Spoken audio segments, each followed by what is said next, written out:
మాజీ ఎమ్మెల్యే కేతిరెడ్డి పెద్దిరెడ్డిపై తాడిపత్రిలో మరోసారి కుట్రలకు ప్లాన్ చేస్తున్నారు. ఇన్ని రోజులు ఆయన తాడిపత్రికి రాకుండా జేసీ ప్రభాకర్ రెడ్డి ఆయన అనుచరులు అడ్డుకున్నారు. అయితే తాజాగా తాడిపత్రి వెళ్లేందుకు పెద్దిరెడ్డికి హైకోర్టు అనుమతిచ్చింది.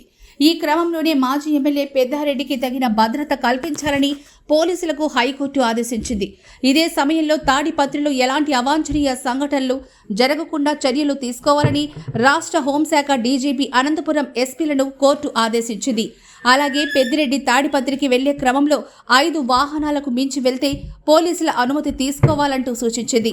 తాజాగా తాడిపత్రి వెళ్లేందుకు పెద్దారెడ్డి సిద్ధమవుతూ ఉండగా టీడీపీ మాజీ ఎమ్మెల్యే జేసీ ప్రభాకర్ రెడ్డి కుట్రకు తెరతీశారు. హైకోర్టు ఆదేశాలతో తాడిపత్రి వెళ్లనున్న తాడిపత్రి మాజీ ఎమ్మెల్యే కేతిరెడ్డి పెద్దారెడ్డిపై రాళ్లతో దాడి చేసేందుకు సిద్ధమయ్యారు జేసీ వర్గీయులు.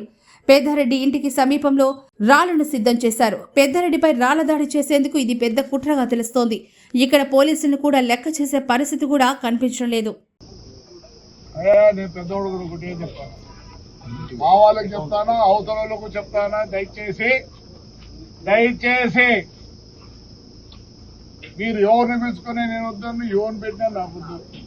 దయచేసి ఎక్స్ఎమ్మెల్యేకు నాకు సరిపోదు.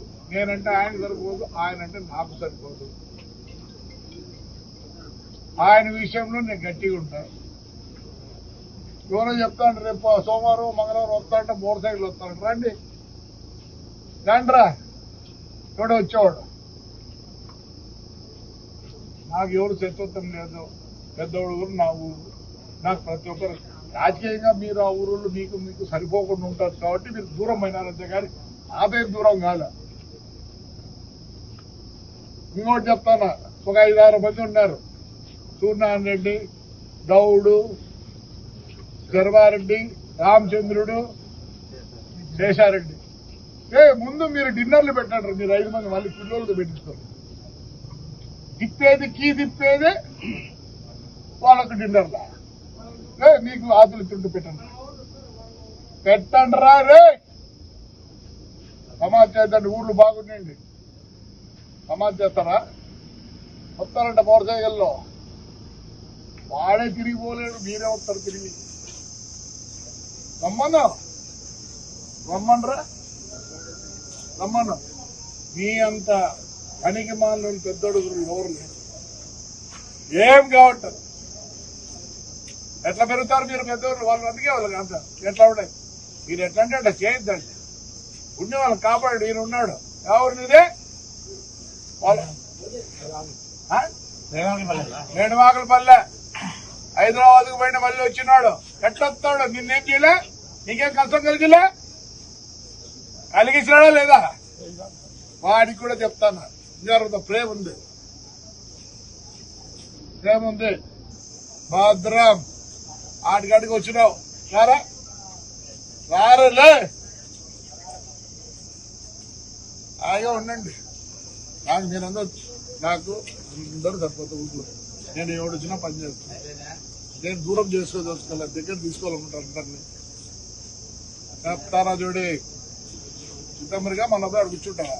సారా ఊర్లో పెట్టమంటావా? పెంట నాకేమొస్తారా? పెంట పెడితే మీ ఊర్లో ఏమనుకుంటున్నారు? నేను అందరితో బాగుండాలనుకున్నా. చెప్తానా 6 మందికి మీరు ముందు డిన్నర్లు పెట్టండి. అయ్యా పెద్దోడు చెప్తానా, మీకు అవతల యువతల కాదు. వీళ్ళు 6 మంది పెట్టాక మళ్ళీ మీరు పెట్టండి డిన్నర్. ఊరు తిప్పుతారు. మీకు తప్పు చేయొద్దండి. ఊరు బాగుండాలా, పెద్దోడు గారు బాగుండాలా. ఏదో పంటలు చేసుకొని హాయిగా ఉన్నారు. దీంట్లో జోక్యం చేసుకోవద్దండి. నాకు ఎక్స్ఎమ్మెల్యేలకు సరిపోతుంది. మా ఇద్దరికి నాకు మీతో ఏమి లేదు. హాయిగా ఉంటాం. ఇంతమందిని పెట్టుకొని నేను తాడిపత్రికి నన్ను రానీను, జిల్లా బహిష్కరణ చేస్తా, రాష్ట్ర బహిష్కరణ చేస్తా. ఈడేమన్నా పోలీస్ అధికారా, లేకపోతే కలెక్టరా, లేకపోతే ఇతనేమన్నా సీఎమ్మా? ఏందో ముందు అతని అర్హత ఏందో అతను చెప్పి తర్వాత మాట్లాడితే కూడా దీనికి ఒక అర్థం ఉంటుంది. రెండోది, BS3 BS4 వెహికల్ నేను కేసు పెట్టిండేది కాదు, అధికారులు కేసులు పెట్టిండేది. ఇతను తప్పు చేయబట్టే వాళ్ళు కేసులు పెట్టినారు.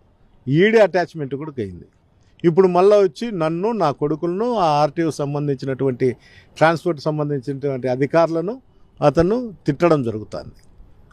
మమ్మల్ని టౌన్లోకే కాదు ఎక్కడికి కూడా రానియను, మా అంతు చూస్తా అని చెప్తాడు. అయ్యా నేను మీడియా రూపకంగా నీకు చెప్తాండా, మా అంతు ఎప్పుడోసారి చూస్తావు, కానీ ప్రతిసారి నువ్వు చూస్తా అంటే చూయించుకోనికి మేమే అమాయకులం కాదు, నీ ఇంటికాడ వంట మనుషులో డ్రైవర్లమో కూడా కాదు. ఎందుకు చెప్తున్నా అంటే నన్ను కొడతాడంట, లేకపోతే ఏందో చేస్తా అంట. నాకు ఏ విధంగా కుటుంబ సభ్యులు ఉండారో నీకు కూడా కుటుంబ సభ్యులు ఉండారు. నువ్వు కొడితే కొట్టించుకునేదానికి, నువ్వు ఏదైనా చేయించుకునేకి నేను అమాయకుని అయితే కాదు.